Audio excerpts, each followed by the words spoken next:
Carbon capture and storage.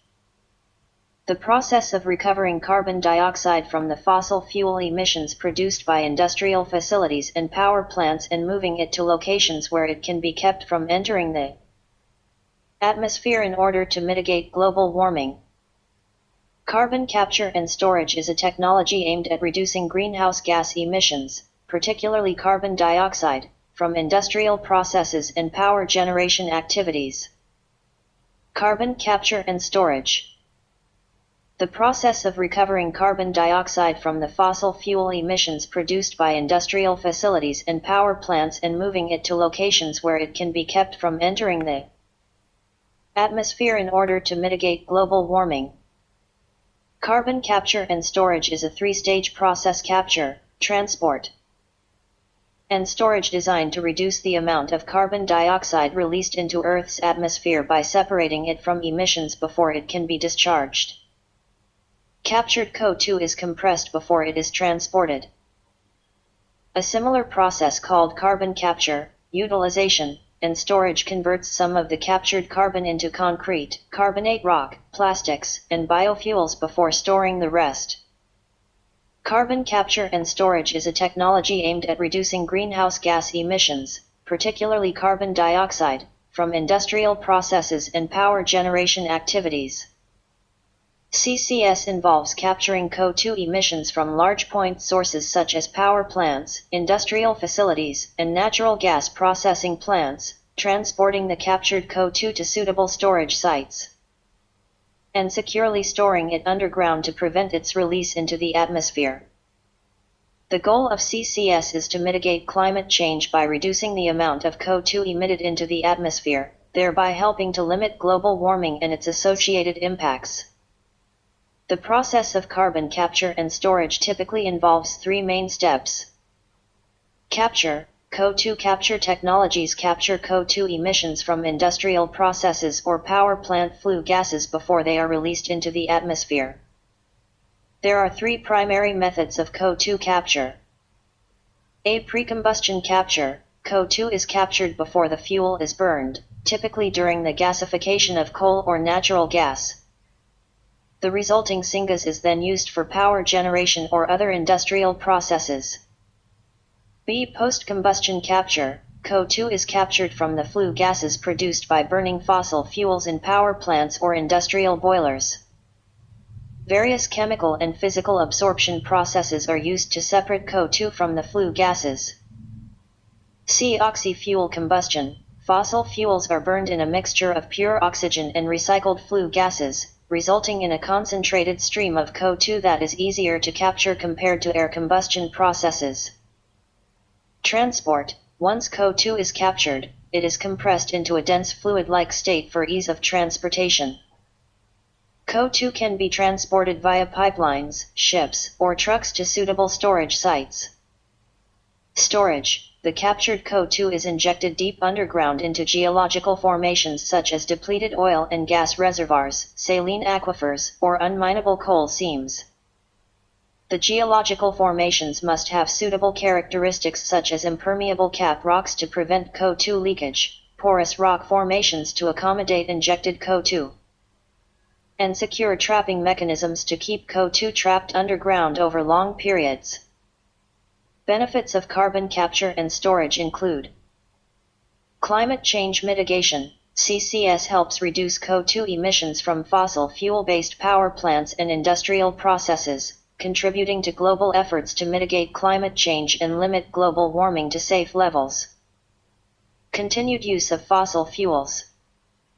CCS enables the continued use of fossil fuels for power generation and industrial applications while reducing their environmental impact by capturing and storing CO2 emissions. Energy security. CCS can be applied to existing and future power plants and industrial facilities, promoting energy security by diversifying energy sources and reducing reliance on imported fuels. Industrial decarbonization. CCS can be integrated with industrial processes such as cement, steel, and chemical production, which are significant CO2 emitters. To reduce their carbon footprint and support the transition to low-carbon industries. Challenges and considerations associated with CCS include high initial costs of deployment, energy penalties associated with CO2 capture processes, regulatory and legal frameworks for CO2 storage, public acceptance and perception of CCS technologies, and long-term monitoring and verification of CO2 storage sites to ensure environmental safety and security. Despite challenges, CCS is considered a valuable tool in the portfolio of climate change mitigation strategies, especially in sectors where decarbonization is challenging or where fossil fuel use is expected to continue for the foreseeable future. Research and development efforts continue to improve CCS technologies, reduce costs, enhance storage security, and expand deployment globally to achieve significant CO2 emission reductions in line with climate goals. CO2 is a chemical compound that is formed from the combustion of petroleum, natural gas, coal, biomass, and other carbon-containing materials. CO2 is also a byproduct of fermentation and animal respiration, and it is used by plants in photosynthesis to make carbohydrates. CO2 is recovered for numerous diverse industrial applications from flue gases, lime kilns, and other sources. The buildup of CO2 in Earth's atmosphere contributes to global warming and the resulting changes in climate. Roughly 1/3 to 1/2 of the CO2 released into the atmosphere by human activities is absorbed by Earth's oceans, a process that has resulted in the ocean's steady acidification. Carbon dioxide capture. The main pathways used to extract and recover CO2 from a facility's emissions are post-combustion, pre-combustion, oxy-fuel combustion, and direct air capture. Post-combustion capture uses solvents to separate CO2 from flue gas after the fuel is burned. To do this, the facility's combustion process is retrofitted with pollution control equipment that removes CO2 selectively through absorption using amine-based solvents. Adsorption, chilling, distillation, or passage of the gas through membranes. The gas is then heated in recovery columns to separate the solvent from the CO2, and the CO2 is compressed to a liquid state where it can be transported. The advantages of post-combustion technology include the ability to add scrubbers, piping, and other infrastructure to existing power plants and that it is a fairly reliable technology, with some techniques having been developed before World War II. Conversely, post-combustion carbon capture is more costly, requiring sizable investments in equipment and chemical solvents. In addition, untreated flue gas often has relatively low concentrations of CO2, which range from 4% in gas-fired power plants up to about 14% in coal-fired plants. So the removal of relatively small amounts of carbon using this process is expensive. Pre-combustion capture involves removing CO2 from a fuel, such as coal or natural gas, before the combustion is complete. The coal undergoes a process called gasification, which partly oxidizes the fuel and steam and a mixture of oxygen and air under high pressure to form a synthesis gas, or syngas, which is primarily made up of methane, carbon monoxide, and hydrogen.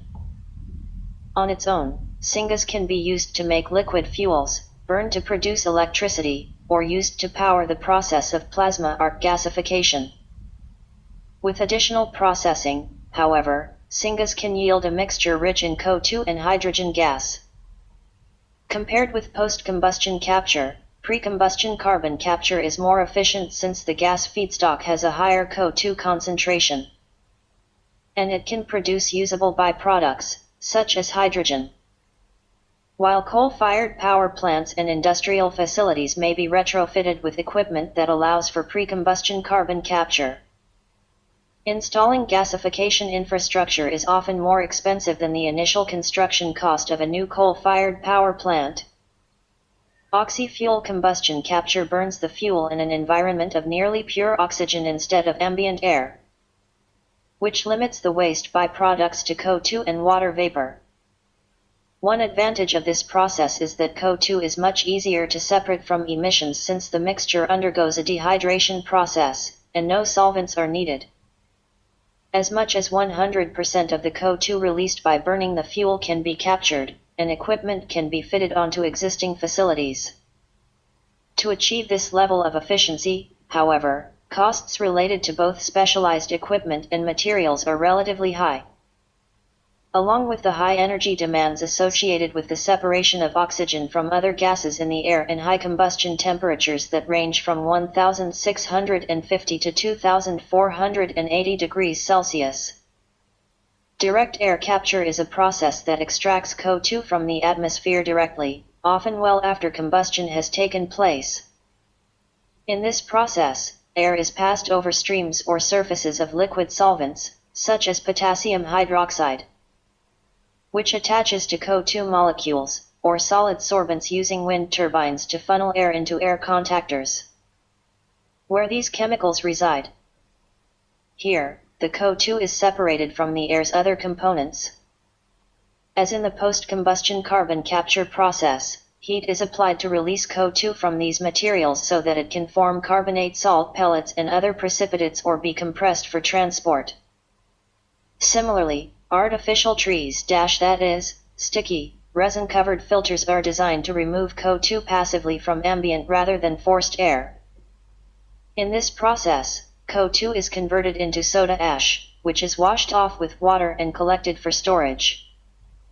Although artificial trees are smaller and remove less CO2 than larger scrubbing towers, they may become attractive alternatives to large-scale scrubbing tower-style air contactors since they are less energy-intensive, less noisy, and far cheaper to manufacture and install than large DAC facilities.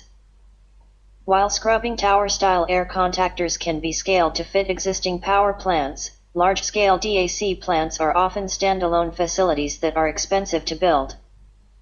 As of 2023, fewer than 20 large-scale DAC plants had been constructed in the world. Transport. Captured CO2 is transported from plants to storage sites across a network of pipes, with the smaller pipelines leading away from individual facilities to connect with a larger shared pipeline. The United States, Canada, Great Britain, and parts of Europe all have extensive pipeline networks, some of which date to the 1970s. In the United States and Canada alone, pipes carry more than 30 million tons of CO2 per year. However, since the captured CO2 is transported under high pressure and often forms acids in the presence of moisture, pipe networks are not immune from leaks or explosions. Storage. Captured CO2 needs to be stored in locations where the gas can be isolated from the atmosphere. As a result, geologic formations, deep ocean sites, salt-lined aquifers, and emptied oil and gas reservoirs deep underground are viewed as attractive locations. Such geologic formations include porous sedimentary rock strata into which pressurized CO2 can be injected. As the CO2 seeps out through pores in the rock, it dissolves in groundwater to form carbonate minerals. Similar deep ocean geologic formations, aided by high ocean pressures and low temperatures, can also hold large quantities of CO2.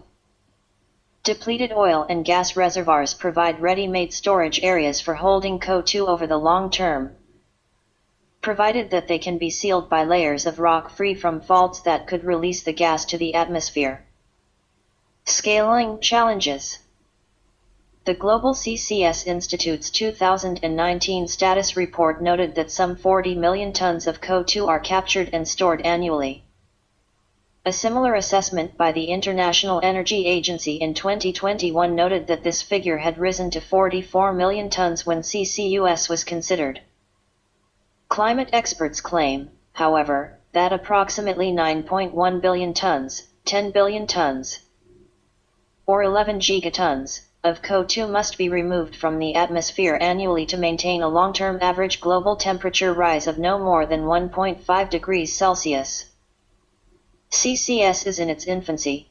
The costs of CO2 capture, transport, and storage are high, and paying for the massive amounts of infrastructure needed will require government and private investment, along with a greater willingness by the public to pay higher prices for the energy resources they currently receive.